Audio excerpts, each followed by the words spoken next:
Good morning, dear students. I hope so.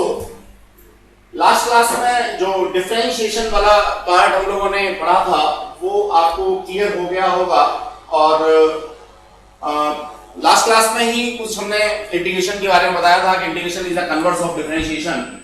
तो almost उल्टा process हो जाता है, फॉर्मूले भी ऑलमोस्ट उल्टे हो जाते हैं। एग्जैक्टली अगर मैं इंटीग्रल कैलकुलेशन की बात करता हूं तो अगेन मैथमेटिक्स में जब आप लोग इसको पढ़ेंगे तो आई थिंक ये 12th में आप लोगों को पढ़ना है, 11th में कहीं नहीं पढ़ना मैथमेटिक्स के अंदर। और अप्रोक्सीमेटली 1.5 मंथ आपको अकेले कैलकुलस इंटीग्रल कैलकुलस के ऊपर करना होगा।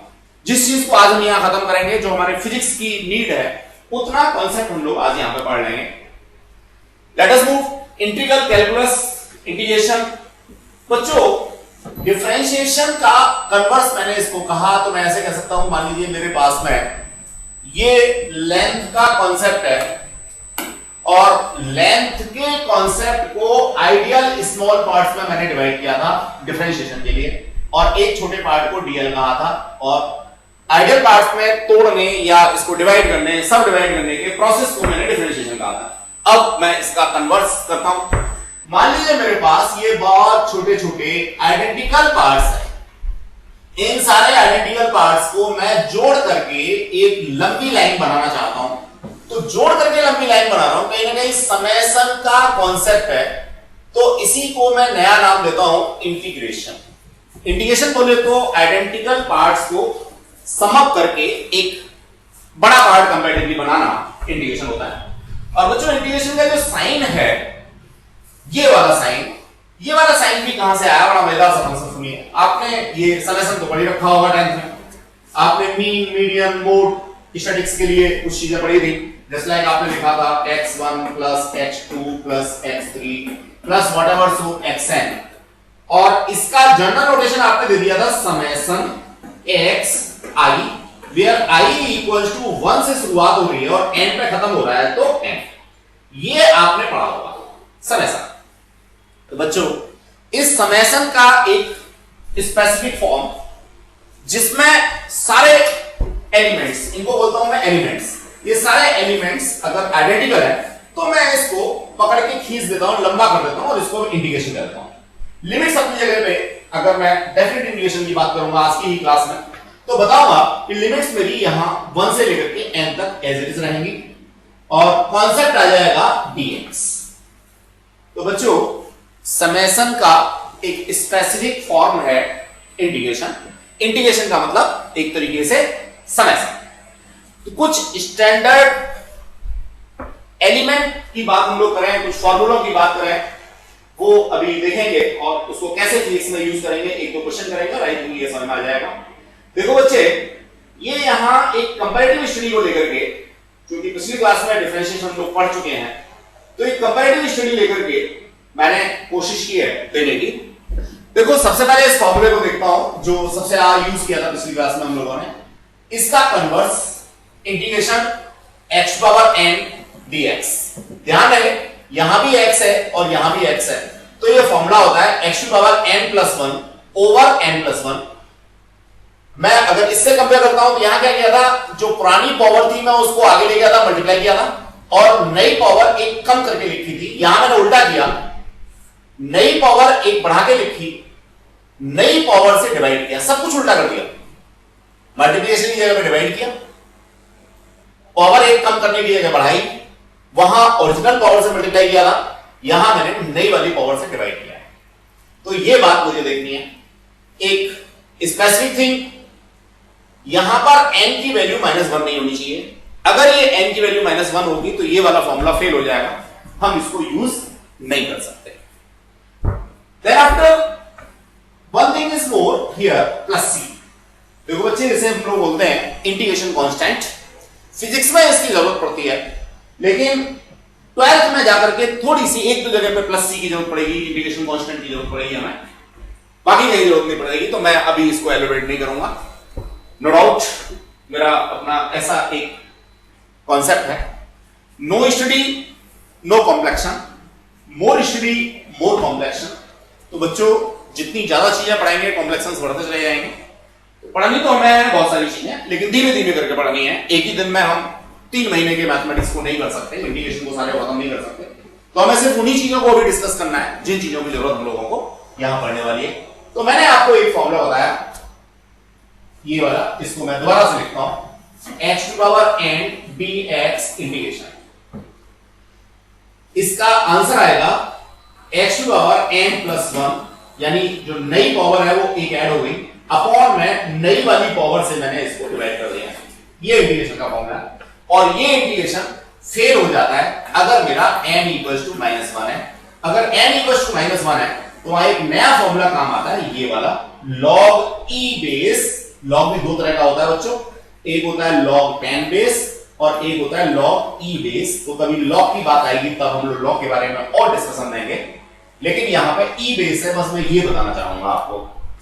इसी तरह से देखिए, यहां मेरे पास था sin x, इसका आया था cos x, ये उल्टा हो जाएगा, cos x का मैं इंटीग्रेशन करूंगा तो that will be sin x।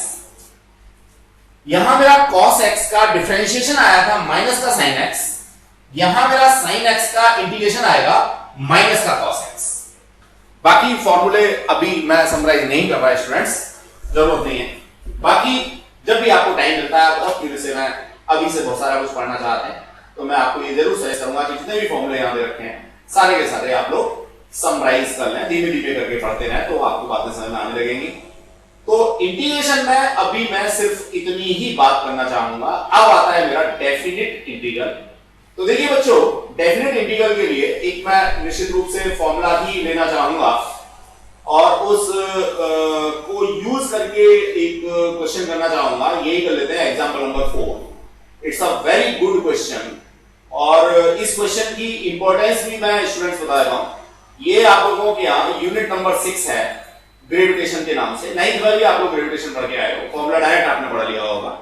यहां बिल्कुल इसी तरीके से 3 मार्क्स का एक क्वेश्चन बनता है, मैंने यहां पर इंपॉर्टेंट भी मार्क किया हुआ है। इसी को हम लोग सॉल्व कर लेते हैं। देखो बच्चों, मैं यहां से चलता हूं, इसका मेरे को क्या करना है, इंटीग्रेशन करना है। यहां लोअर लिमिट है कैपिटल R, अपर लिमिट है infinity, capital G gravitational constant है, m मास है, m छोटी बॉडी का मास है, dx यहां डिस्प्लेसमेंट है और x टोटल डिस्टेंस है। गेटिंग द कांसेप्ट और नॉट? तो ये मेरे पास कांसेप्ट था। अब इसमें थोड़ी सी गड़बड़ मेरे को लग रही है, ये यहां पे x स्क्वायर होना चाहिए। बच्चे सही कर लेंगे, आप लोग अपने नोट्स में सही कर लेंगे, x स्क्वायर। चलिए अब जरा देखिए, मैं ये सॉल्यूशन है, सॉल्यूशन को नहीं देख रहा, इस सॉल्यूशन से अलग आपको समझाने की कोशिश कर रहा हूं। देखो स्टूडेंट, इसको मैं सपोज मान लेता हूं that is what y, that is y equals to, अब मैं यहां पे लिखता हूं क्या, y dx इंटीग्रेशन और लिमिट्स r से लेके इंफिनिटी तक। y की वैल्यू डाली तो यही वाला कॉन्सेप्ट मेरे को मिल गया। क्या मिल गया, r से लेकर के इंफिनिटी, और that is g capital M small m over x square into dx। अब देखो x के रेस्पेक्ट में ये सब कुछ कांस्टेंट है, तो मैं ये सबको बाहर ले लूंगा, ये आ जाएगा कैपिटल G M M, ये आ गया लिमिट इंटीग्रेशन का साइन दैट इज r और दैट इज इंफिनिटी। x की पावर जो 2 है डिनोमिनेटर में, मैं इसको लिखता हूं x की पावर -2 इनटू dx। अब काम की बात यह है कि यहां पे भी x है और यहां पे भी x है, तो एक मेरा जो जनरल फॉर्मूला था जिसको मैं लिखता था x की power n dx integration equals to x की power n plus 1 over n plus 1, इस फॉर्मूले को मैं यूज करूंगा। तो देखो बच्चों, कैपिटल G M M ये तो मेरे पास है ही, यहां मैंने ब्रैकेट लगाया, इस फॉर्मूले को यूज किया तो ये आ गया x की पावर -2 प्लस 1, मैंने पावर यहां पे क्या किया, +1 किया, तो मैंने यहां भी +1 कर दिया, डिवाइडेड बाई नई वाली पावर -2 प्लस 1। अब लिमिट्स जो है वो मेरे पास आ जाएंगी r से इंफिनिटी ये वाली। गेटिंग द कांसेप्ट और? देखो बच्चों, इसको सॉल्व कर देते हैं।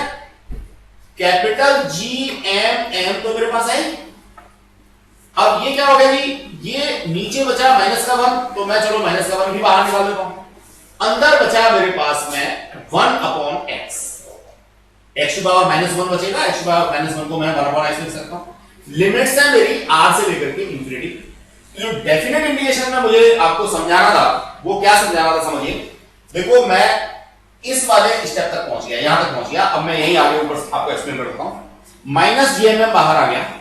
देखो बच्चों ये जो अपर लिमिट है इसको मैं इस x के साथ में रिप्लेस करता हूं पहले, तो ये मैंने रिप्लेस करके 1/∞ लिख दिया, बीच में माइनस का साइन लगाया, 1/x था। अब लोअर लिमिट की वैल्यू डालूंगा तो r, 1/∞ को 0 कहते हैं, माइनस का 1/r, ये वाला माइनस का साइन और ये वाला माइनस का साइन प्लस का बन गया, जीएमएम बाहर से उठाया, अपॉन में r था, ये मेरे पास आ गया किसका, पोटेंशियल एनर्जी का फॉर्मूला, ग्रेविटेशनल पोटेंशियल एनर्जी का फॉर्मूला। आई होप सो आप इस बात को पहले से जानते होंगे, फॉर्मूले को पहले से जानते होंगे, लेकिन इंडिकेशन की हेल्प से कैसे निकालते हैं हम लोग इसे, ये बात आज हम लोगों ने सीख ली। तो बच्चों जो एक फॉर्मूला हमने इंडिकेशन का पढ़ा उसको कैसे यूज करना है हमें फिजिक्स के अंदर, ये बात आज हमने यहां से सीखने की कोशिश की है।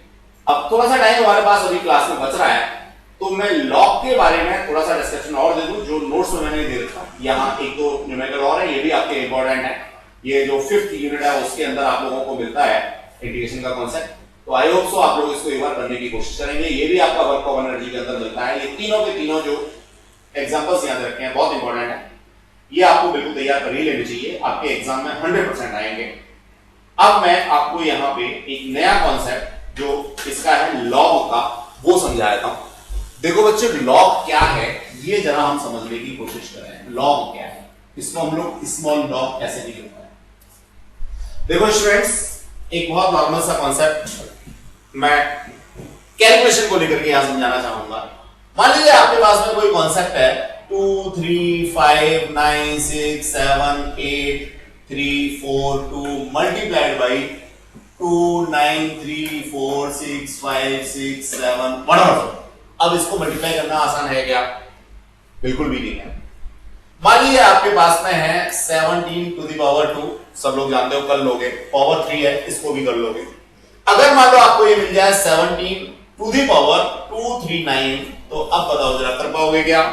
नो डाउट ये करने में प्रॉब्लम आएगी आपको। इसी तरह से एक्सपोनेंट का कॉन्सेप्ट और भी हो सकता है। मान लीजिए आपके पास में ये 23 है और आपने यहां पे लिखा कितना 3/37, इसकी पावर जो है 23 की पावर 3/37 है। अब इसको सॉल्व करना मुझे लगता है आसान है, नो डाउट। तो जब तक हमारे पास कैलकुलेटर्स नहीं थे, जब तक हमारे पास कंप्यूटर नहीं थे, तो कुछ होशियार लोगों ने, जिनमें एक नेपोलियन का नाम आता है, उन लोगों ने क्या किया, कुछ रेडी रेकनर्स बना दिए, कुछ टेबल्स बना दिए, कुछ कैलकुलेशंस को करके। अब उन रेडी रेकनर्स को हम लोगों ने कहा लॉग टेबल्स। तो बेसिकली कैलिब्रेशन किया, पहले इसका कैलिब्रेशन किया लॉग के टर्म्स में, फिर लॉग को एंटी लॉग के टर्म्स में, और आंसर आ गया अप्रोक्सीमेट। एग्जैक्ट आंसर फिर भी नहीं आते थे, लेकिन वो अप्रोक्सीमेट जो आंसर होते थे वो भी निश्चित रूप से डेसिमल के 6-7th प्लेस पे जाकर के डिफर होते थे, उससे पहले ठीक होते थे। तो ये तब तक की कहानी है जब तक के हमारे पास कंप्यूटर्स नहीं थे। अब इसका बहुत ज्यादा यूज नहीं है।